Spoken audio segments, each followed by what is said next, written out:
In this lesson, we will be learning more about destruction effects for denim garments. We will cover the following: destruction effects in 3D, assigning destruction effects on patterns, assigning frayed edges.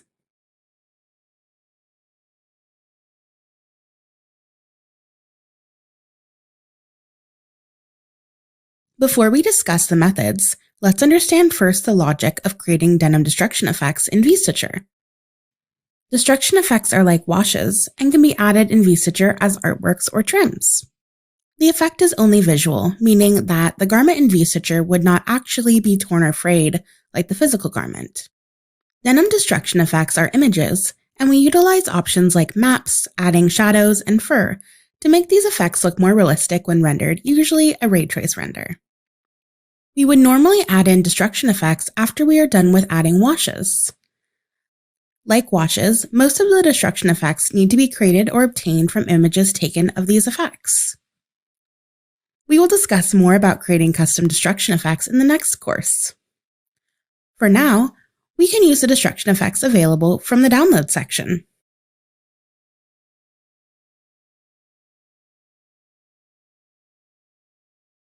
For destruction effects that would appear within a pattern, we would normally assign the effect as an artwork. If you have gone through the first section of this course, you would have already assigned some destruction effects to this jacket, but let's get into some details of assigning these effects. Like washes, we can add the destruction effects to the artwork or trim resources section. Let's add them in the trims to separate them from the washes. We add this destruction effect as a piece assignable trim.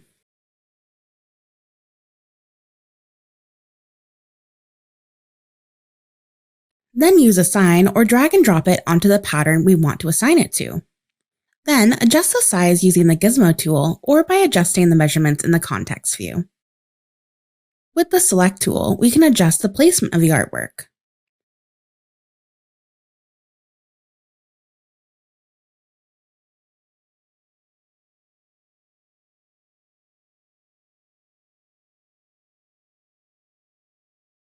If you have specific placement for the artwork, we can make use of the displayed measurements on the 2D window that appear when we select an artwork.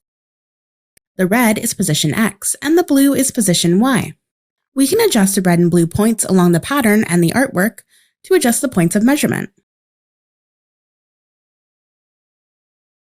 For example, we want this artwork to be 8 centimeters away from the HPS. We move this blue point to the HPS, and this point to the top of the artwork. Then, we want the X position to be 12 centimeters away from the side seam, so we adjust the points to measure from there.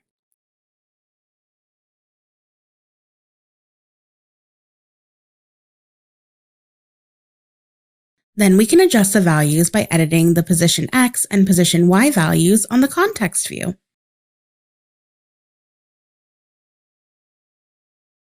The next step would be to adjust the artwork color to match the base fabric.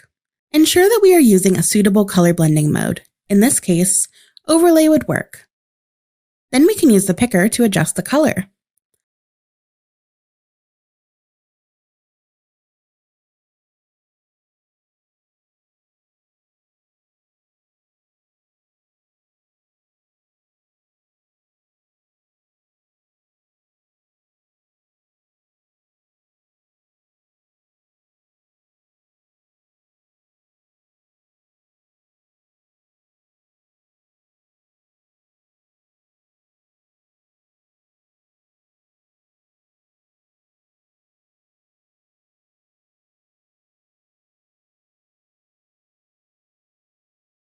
Lastly, we can lock the artwork in place.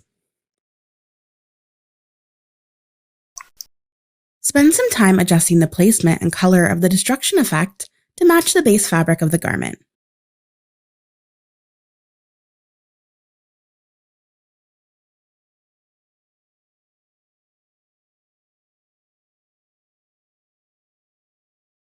Creating edge destruction effects like fraying or grinding are very similar to the method shown previously, but instead we add them in as edge assignable trims.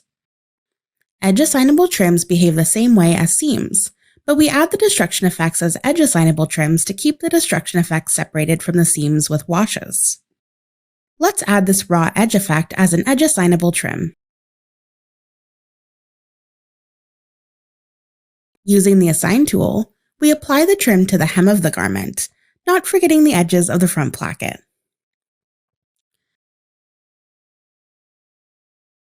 The image size is too large, hence we adjust the resolution within the image editor. Adjust it to 15%. Next, we need to rotate the image.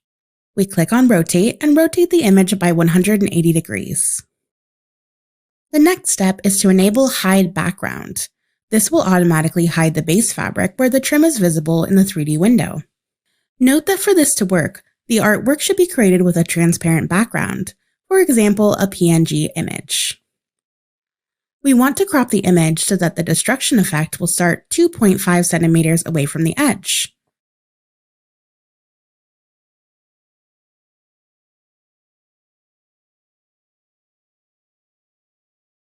The next step is to adjust the color to match the base fabric.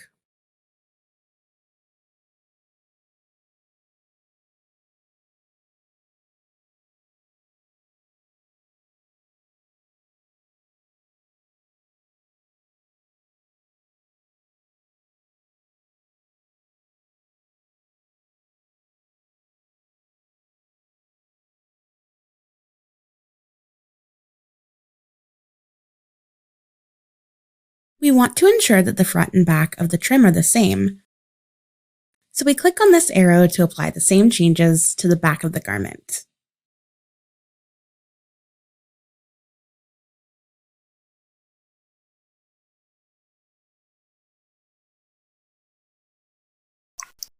Pause the lesson here if you need more time to complete the previous steps.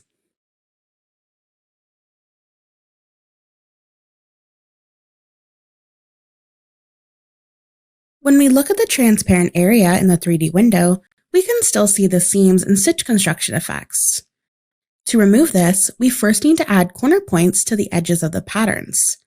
With the pen tool and edit points enabled, we will add a point 2.5 centimeters away from the hem.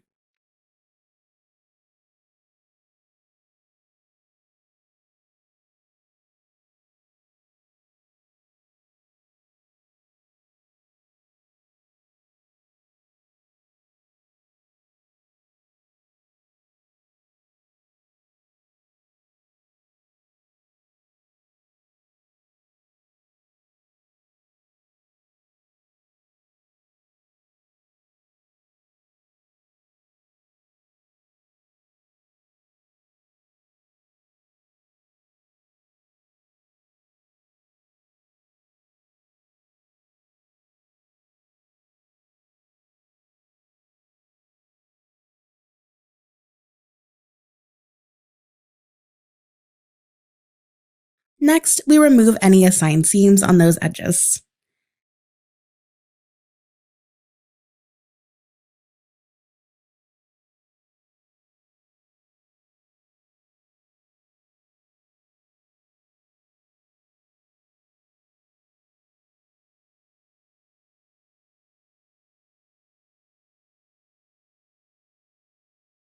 And we can ensure that the stitch construction type is changed to flat.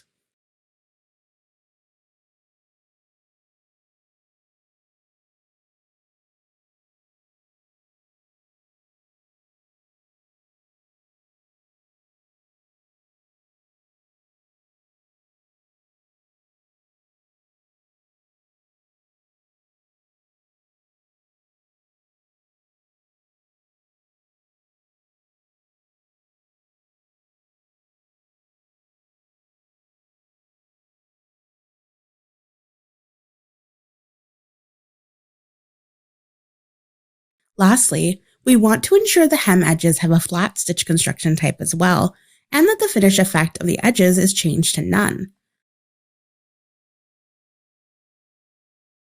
This is so that we won't see a floating shadow in 3D where the original hem is.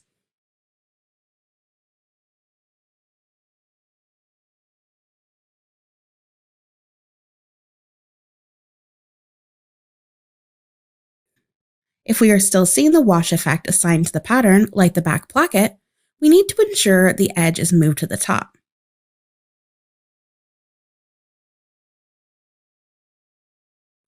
And we are done! The jacket looks great! We will be covering more advanced workflows regarding destruction effects in the next course. Be sure to check that out!